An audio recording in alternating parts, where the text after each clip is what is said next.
Hey besties, did you miss me? Because I did. I hope everyone is having the best week so far. Today's case is incredibly bizarre. The sheer number of unsolved puzzles in this case is staggering, and it's hard to even begin to comprehend the motive behind the killing and why did the killer commit all the crimes. There's so many questions that remain unanswered. I was doing research on another case, then I stumbled upon this one, which it has completely left me perplexed. It's like an onion. There's so many layers to it. There's so many confusions. Like, huh? What? So without further ado, let's put our heads together and see if we can unravel this enigma. Philip Markoff, aka the Craigslist Killer, he was born on February 12, 1986 in Shario, New York, which makes him an Aquarius. He had a stable and loving upbringing. His parents provided him and his brother with all the necessities, and they did not have to face the horrors of abuse. Unlike many other serial killers, he had a childhood characterized by stability and normalcy. However, he had a dark side that eventually led to his downfall, which we're gonna discuss this later on. He had an impressive extracurricular record. He participated in the bowling team, the youth court history club, and he was also a member of the National Honor Society, and just so you know, so was I. During his early life, Philip was described as the nicest young man, polite, respectful, with a good sense of humor. A neighbor recalled of the family, they were very quiet and kept very much to themselves, and they would never any bother. So basically, they would just money their own business. After graduating from high school, he attended SUNY Albany, where he earned a bachelor's degree in biology. It was during this time that he met Megan McAllister.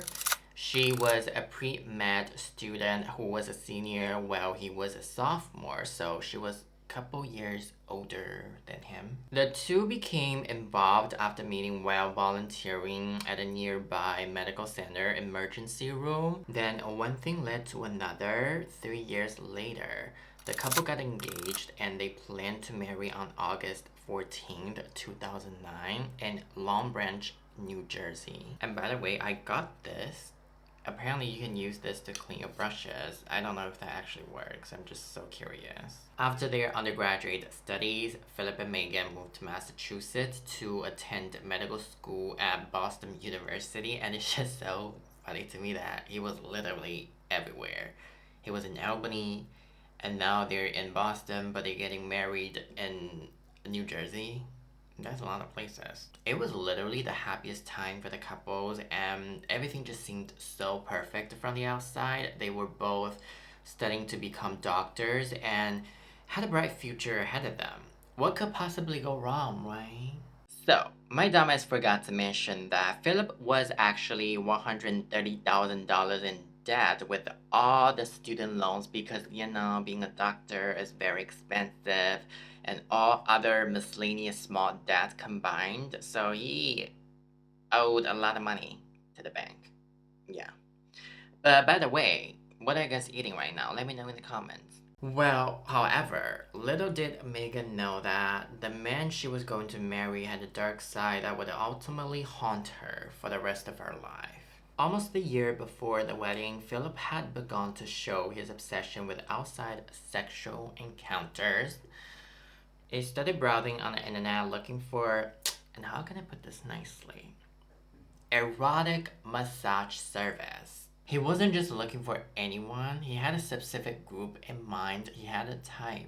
In May of 2008, he was communicating with a person who identified himself as a transvestite in the Boston area. He sent several messages with his email account that starts with sex addict. Yeah. Their exchange included explicit photos, but actually, they were never met in person. Several months later, in January 2009, Philip contacted the same individual again, but this time using a different username. Once again, I don't know why. I just cannot understand him. And also, I don't really know his sexuality. He could be bisexual or something else. I'm not sure if he was just testing the water or straight guy who was in down low. You know, some guys they did do that. Yeah, he wasn't into regular guys. He had a niche. It was into feminine boys or guys who are transvestite. Actually, I know a lot of guys who are into this, especially army guys or police officers. And how do I know this? I mean, wow, that's a secret I'll never tell. You know you love me. XOXO. It was later reported that Philip had sent messages and photos to multiple men who posted ads on Craigslist labeled as M4T. That stands for man looking for transgender or transvestite. He even once posted himself as a female ebony masseuse offering service to male clients. I just like I have so many questions. I thought he was into guys who are transvestive or feminine guys, but why would he impersonating as a black masseuse?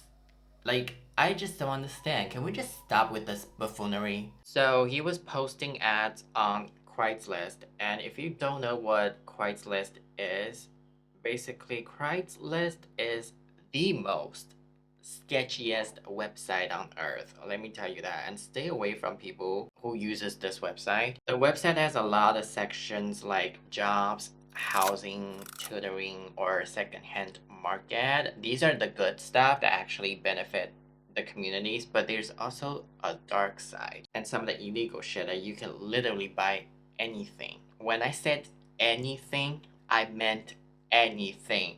It could be a service, it could be organs, it could be guns, drugs, like literally anything. And honestly, I am just so baffled that the website still exists in 2023 because the only people who are still using this website are either boomers or criminals, in my opinion. I don't know anybody who uses this website. This website is so old and the design of the page looks like a newspaper. And so far, he hasn't committed any crimes yet. And you would have thought that he was going to be a killer who target transvestites, right? Wow, bitch, you thought it wrong. That's why I told you in the beginning, this case is very bizarre. And I just not understand his thought process. He literally took a U-turn and focused on females. On April 13th, 2009, Philip responded to an ad on Craigslist under the erotic service section. Jalissa Brisman, she was a masseuse and aspiring model, and she had posted the ad on Craigslist. So she and Philip chatted a little bit under fake names, and Philip used the name Andy. They agreed to meet on April 14th, 10 p.m. that night, exactly 4 months before the wedding. Jalissa had an arrangement with her friend Beth as a sort of a security system, so whenever someone called the number Jalissa had listed on Craigslist, Beth would answer, then text Jalissa that the person is on their way. Then when everything is over, Jalissa would text Beth to say, hey, he just left, I'm safe. On the night of April 14th at around 9:45 p.m., Andy called, and Beth also reminded Jalissa to call her or text her when everything's over, but that was the last time that Beth ever heard from Jalissa again. By the way, this color looks so cute. Beth had called the Marriott security early the next morning. She had not been able to get in touch with Jalissa. Her call was routed to the police instead, and she received the details of what had happened. At 10:10 p.m., the police were called from the hotel after guests hearing screaming coming from a hotel room. The hotel security found Jalissa lying in the doorway of her hotel room in her underwear, covered in blood, with the plastic zip tied around one wrist. And the paramedics rushed her to the Boston Medical Center, but she died within minutes of arrival, so she was alive when they called the police, even when the police and the paramedics were there, but after being just minutes in the hospital, she just passed away. And according to the medical examiner, Jalissa had fractured skull in multiple places from being hit with a gun with a pistol. Additionally, she was shot 3 times, once in the chest, once in the stomach, and once in her heart.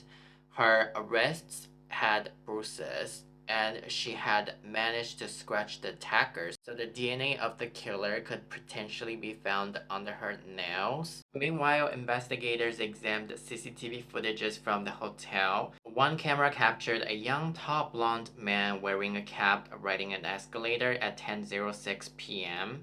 The man looked familiar, and obviously we know now it's Philip, but back then they didn't know who it was, but it just looked so familiar. One of the detectives recognized him as the same man that Trisha Leffler had identified him as her attacker 4 days earlier, but this time the victims were beaten and shot to death. On April 10th, 2009, 4 days earlier, before Jalissa's death, Philip responded to another Craigslist ad posted by Trisha Leffler. Like Jalissa, Trisha was a masseuse who advertised her service on Craigslist, and they agreed on meeting each other at the Westin Hotel. Trisha stated that for security purposes, she never disclosed the room number to clients beforehand, and this allows her to decline the service if she ever felt uncomfortable with the client. She can just say, "No, bye, bitch." She added that Philip did not exhibit any concerning behavior and appeared as a tall, good-looking Caucasian man, and as a result, she felt at ease. She felt comfortable with him. They entered the hotel room together, but as soon as she closed the door, Philip pulled out a gun and pointed at her. He ordered Trisha to lie down on the ground and then tied her up. Trisha backed him and said, "You don't have to do this. I'll give you whatever you want." Philip responded back saying, "If you just be quiet, no harm's gonna come to you." I'm going to put on some lashes. I'll be right back. So I got Beast, Senuma, or whatever the fucking bitch ass name this is, and let me tell you, bitch, this is so fucking difficult. It literally took me 3 business days to put them on, and let me tell you, I'm not confident. I think they're gonna fall. Another thing is, I don't even know where they are. Like, where are they? Are they even on, or they already fell off? I don't know. So Philip went straight to Trisha's purse and took all the money and credit cards from her wallet. However, all of the credit cards were prepaid, so there was no money in there. Then Philip took the debit card from her and asked her what the PIN number was. But due to the adrenaline rush, she wasn't able to lie and gave him the correct PIN number.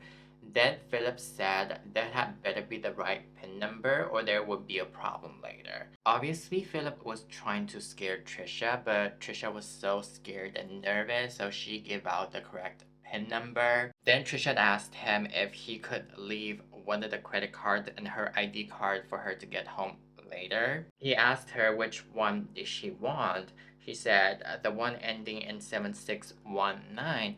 Obviously, he took that one and gave Trisha another one because he thought that Trisha was lying to him. And at this point, he was very agitated, so he was walking around, attempting to move furniture. Trisha was so confused and asked him, like, "What do you want? What are you doing?"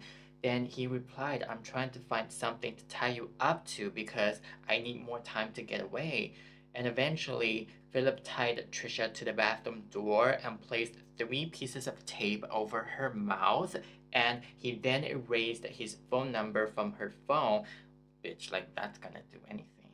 Like, are you dumb? Did you don't think police is gonna find out? Then Philip removed the battery out of her phone, then cut the phone line. I don't know, I just feel like he wasn't thinking. It was so impulsive. He then took 2 pairs of Trisha's underwear, then just left. And once again, the CCTV camera captured everything. The footage showed a tall Caucasian male exiting the elevator.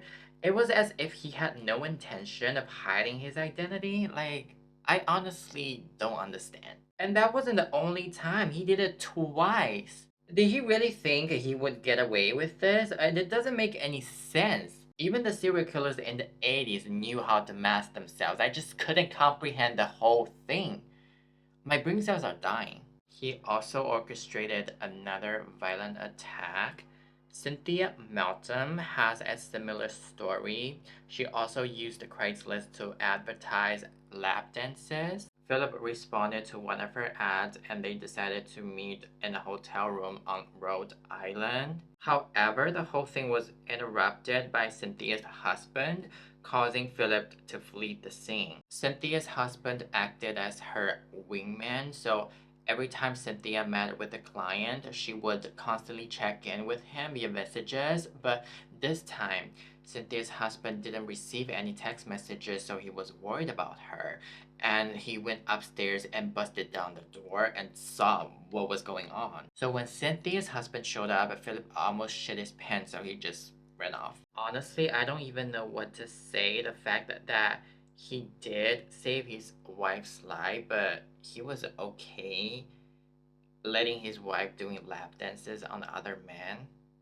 The digital footprint left by Philip ultimately led to his capture. Philip had left messages that were recorded by email providers and IP addresses visible to Craigslist every time someone made a post. With this information, the police were able to determine that the messages responding to the Craigslist ads had come from an apartment building in Boston. On April 20th, the police pulled over Megan and Philip on their way to Foxwoods, a casino in Connecticut. As the police brought him to the station and other officers raided his apartment, where they found bullets, cash, females' underwears, plastic ties. They also found a hard drive that contained messages responding to Jarissa's Craigslist post. He was charged with armed robbery, kidnapping, and murder. Despite the belief of Philip's friend and family that the police had arrested the wrong man, they were like, how could it be?